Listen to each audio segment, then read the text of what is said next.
नमस्कार दोस्तों, आपका हमारे चैनल में स्वागत है। छठ महापर्व से जुड़ी ये कथा, जानिए कौन है छठी माता।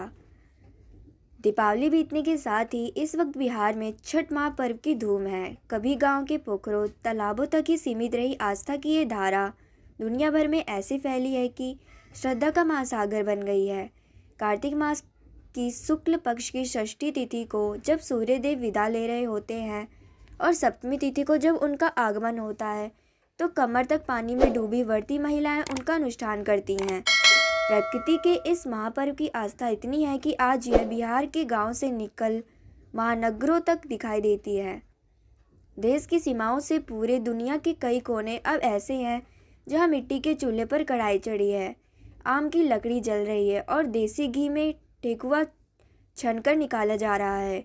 आस्था का ये लोक रंग इतना गहरा कैसे है? ऐसा सवाल उठता है तो जवाब किसी लोक कथा का हवाला थमा देते हैं। अब तक छठ को लेकर कई तरह की कथाएं सामने आई होंगी, लेकिन एक अनोखी कथा ऐसी है जिससे लोग भी अब धीरे धीरे अनजान हो रहा है। के अनुसार एक थे राजा प्रियव्रत। कहते हैं कि राजा को कोई संतान नहीं थी। ये बात सतयुग के आखिरी चरण की बताई जाती है। तब महर्षि कश्यप ने पुत्रेष्टि यज्ञ कराया और प्रियव्रत की पत्नी मालिनी को यज्ञ आहुति के लिए बनाई गई खीर दी। रानी ने खीर खाई और इसके प्रभाव से उन्हें एक पुत्र रत्न की प्राप्ति तो हुई, लेकिन वह बच्चा मृत पैदा हुआ। प्रियव्रत अपने मृत पुत्र के शरीर को लेकर शमशान गया और पुत्र वियोग में अपने ही प्राण त्यागने लगा। तभी भगवान की मानस कन्या देवसेना प्रकट हुई और उन्होंने प्रियव्रत से कहा कि सृष्टि की मूल प्रवृत्ति के छठे अंश से उत्पन्न होने के कारण मैं षष्ठी कहलाती हूँ। हे राजन, तुम मेरा पूजन करो और दूसरों को प्रेरित करो।